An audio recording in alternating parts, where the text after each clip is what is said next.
नमस्कार। मैं राकेश गुणवंत ताम्हनकर आप सभी का मेरे इस वीडियो चैनल पर स्वागत करता हूं। मित्रों,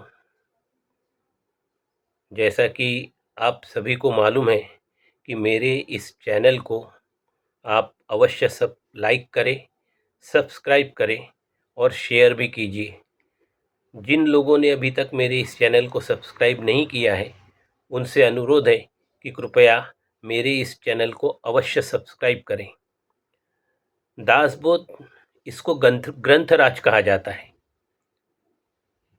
सभी ग्रंथों में महान ऐसा इस ग्रंथ को कहते हैं क्योंकि व्यवहारिक रूप में अध्यात्म और हमारा व्यवहारिक ज्ञान और नीति ज्ञान का ये हमको दर्शन कराता है। किसी भी कार्य को प्रारंभ करने के पहले हमेशा गणेश जी का पूजन और वंदन किया जाता है। तो दासबोध में भी समर्थ रामदास स्वामी जी ने भगवान गणेश का स्तवन किया है। ये स्तवन इतना उच्च कोटि का है कि यदि कोई व्यक्ति इस स्तवन को अवश्य करे तो वो स्वयं इस स्तवन के द्वारा प्राप्त होने वाली जो पॉजिटिव विचार हैं उसको वो अनुभव कर सकता है। तो चलिए सबसे पहले हम गणेश स्तवन को देखते हैं। समर्थ रामदास स्वामी जी भगवान गणेश का स्तवन करते हुए कहते हैं कि हे गणेश भगवान, आप समस्त सिद्धियों के फल के दाता हैं। आप अज्ञान का नाश करने वाले हैं। ज्ञान स्वरूप, प्राण रूप, गणनायक, मूलतः माया पुरुष। इस प्रकार है गणराज, आपको नमस्कार है। समर्थ रामदास स्वामी फिर कहते हैं कि मेरे अंतःकरण को घेर कर नित्य उसमें बसने वाले मुझ गूंगे मुख बलहीन व्यक्ति को बात करने के योग्य बनाने वाले आपकी कृपा सामर्थ्य से मेरे अज्ञान के मेघ पिघल जाते हैं और आपकी कृपा दृष्टि से समस्त विघ्न बाधाएं दूर हो जाती है। सर्वभक्षक काल हमारा दासत्व करने लगता है। उपनिषदों में कहा गया है कि हमारे अंतःकरण के एक भाग में हमारी आत्मा होती है और एक बहुत महीन पर्दे के उपरांत दूसरे भाग में स्वयं भगवान विराजमान होते हैं। परंतु हमारी आत्मा जो है, काम क्रोध लोभ मोह लोभ मद मत्सर इसके द्वारा आष्ठावित होने के कारण अपने बगल में बैठे हुए परमात्मा को वो देख नहीं पाती।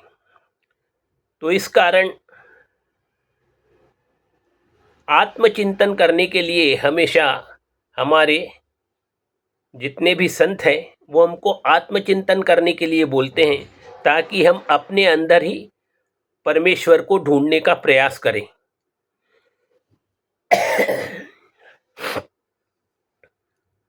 तो समर्थ रामदास स्वामी जी भगवान गणेश से यही कह रहे हैं कि आप मेरे संपूर्ण अंतःकरण में व्याप्त हैं।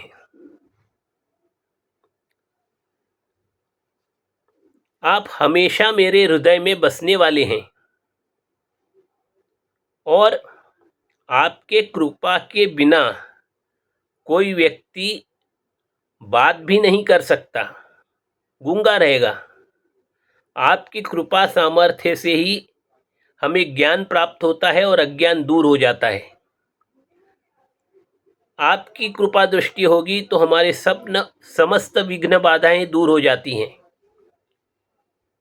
इतना ही नहीं, जो हम लोगों को भक्षण करने वाला काल है, वो भी यदि गणेश जी की कृपा रहे तो हमारा दासत्व स्वीकार कर लेता है। वो हमारा प्राण हरने के लिए नहीं आता।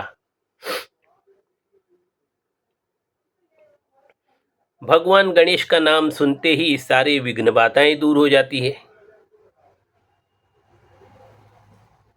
और इसी कारण भगवान गणेश को विघ्नहर्ता कहते हैं।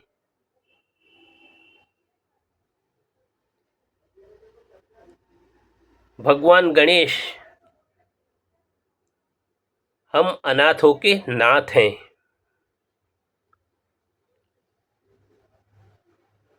हरिहरादिक देवता इसी कारण आपको वंदन करते हैं। हरि और हरादिक अर्थात हरि यानी भगवान विष्णु और हर यानी भगवान शिव। तो भगवान विष्णु और भगवान शिव ये दोनों ही भगवान गणेश का वंदन करते हैं और उस कारण समस्त देवतागण भी भगवान गणेश का वंदन करते हैं।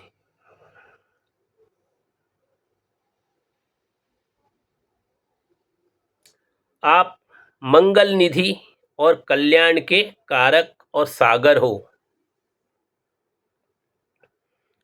हम आपको नमस्कार करते हैं।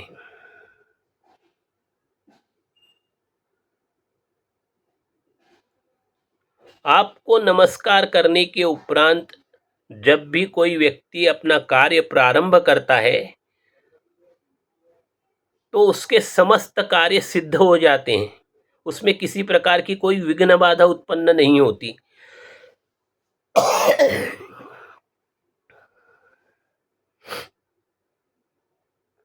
अर्थात उस व्यक्ति के समस्त कार्य बिना बाधा के पूर्ण हो जाते हैं।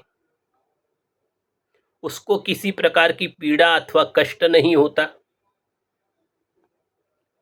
इस कारण कोई भी काम प्रारंभ करने के पहले भगवान गणेश का पूजन किया जाता है, उसका वंदन किया जाता है।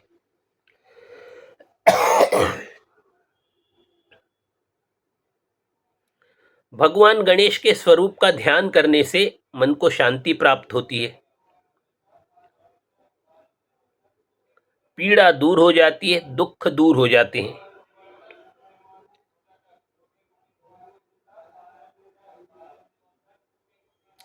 मन को शांति प्राप्त होती है और समाधान प्राप्त होता है।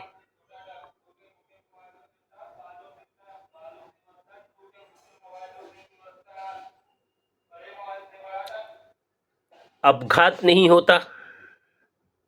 कार्य में बाधा उत्पन्न करने वाले सभी कार्य सिद्ध हो जाते हैं।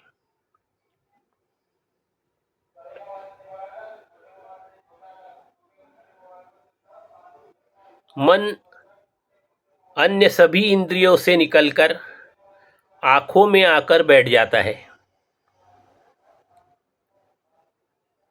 हे गजानन, आपका स्वरूप, आपके सद्गुण अत्यंत लावण्य संपन्न है। आपका रूप लावण्य संपन्न है। आप अपने कौशल और चपलता से नृत्य करने लगते हो, तब आप आनंद और उत्साह से प्रसन्न वदन रहते हो। जब भगवान गणेश आनंदित होकर नृत्य करते हैं तो वो हमेशा प्रसन्न रहते हैं। आपका मुख उल्लासित तथा प्रसन्न रहता है। आपका गजमुख स्वरूप अत्यंत भव्य और सुंदर है। आपकी प्रचंड एवं भयंकर आपकी मूर्ति है। भगवान गणेश जो है वो अत्यंत भव्य है, दिव्य मूर्ति है। आपके विशाल मस्तक पर सिंदूर लगाया जाता है। आपके गंड स्थल से अत्यंत सुगंध युक्त मद टपकते रहता है और उस कारण उसके आसपास भ्रमरों का गुंजन होता है। भ्रमर आकर वहाँ पे गुंजायमान होते हैं। उस मध्य के स्त्राव स्त्राव के पास भ्रमरों का झुंड होता है। आप 14 विद्याओं के स्वामी हो। गणेश भगवान जो हैं वो 14 विद्या के स्वामी हैं। आप बुद्धिमत्ता के द्योतक हैं। आप अपने छोटे छोटे नेत्रों से जब देखते रहते हो और कानों को फड़फड़ाते हुए रहते हो, आपके मुकुट में जड़े हुए रत्नों की प्रभा अनेक रंग और उनका तेजस्वी नील जिसमें जड़ा हुआ है, आपके कुंडल प्रज्वलित हो रहे हैं। आपके शुभ्र दांत, उन दांतों में जड़ी सोने की कड़ी, आपके पेट लंबोदर, कमर में पड़े हुए पट्टे, कमर पट्टे के समान सर्प आपको वेष्टन किए हुए बैठे हैं। मान लो आपके पेट के ऊपर सर्पों ने कमर पट्टे के रूप में आपको लिपटा हुआ है और नाभि के स्थान पर सर्पों ने अपने फन फैलाए हुए हैं और वो फुफकार रहा है।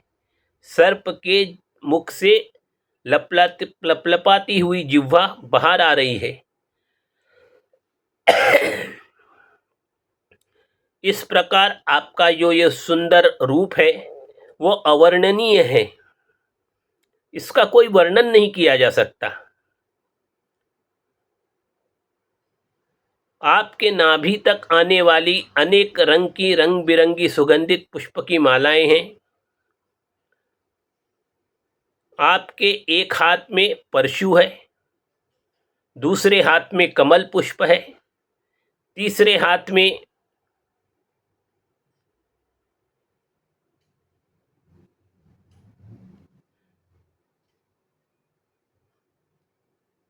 तीक्ष्ण धारीदार अंकुश है और चौथा हाथ जो है उसमें आपका अत्यंत प्रिय मोदक भी है।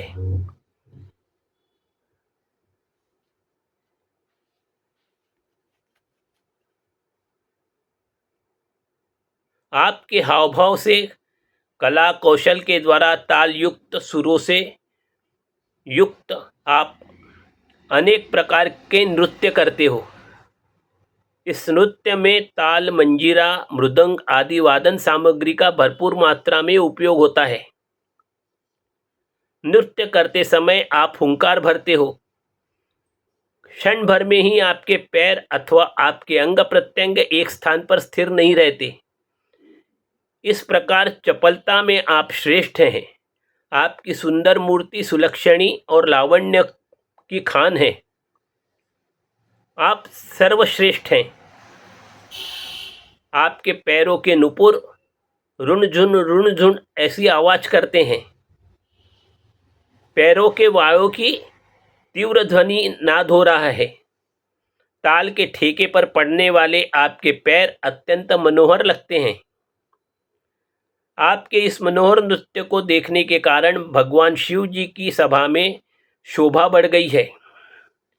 आपके दिव्य वस्त्रों का प्रकाश सर्वत्र फैला हुआ है। आपको समस्त साहित्य सिद्ध करने के लिए अष्टनायिका तैयार रहती हैं। सर्वांग सुंदर समस्त विद्याओं की खान आप श्री गणेश, आपको मेरा नमस्कार है। हे भगवान, हे गणेश जी, आपका ध्यान करने से पागल तथा अज्ञानी को भी उत्तम बुद्धि प्राप्त हो जाती है। ब्रह्मा जी आदि देवता जिनको नमस्कार करते हैं, उस गणेश भगवान को मनुष्य को अवश्य ही नमन करना और वंदन करना चाहिए। जो व्यक्ति मंद बुद्धि के हैं उन्हें तो अवश्य ही भगवान श्री गणेश को वंदन करना चाहिए, क्योंकि गणेश जी का चिंतन करने से कुलक्षणी, मूर्ख और अत्यंत हीन व्यक्ति भी गणेश जी का ध्यान कर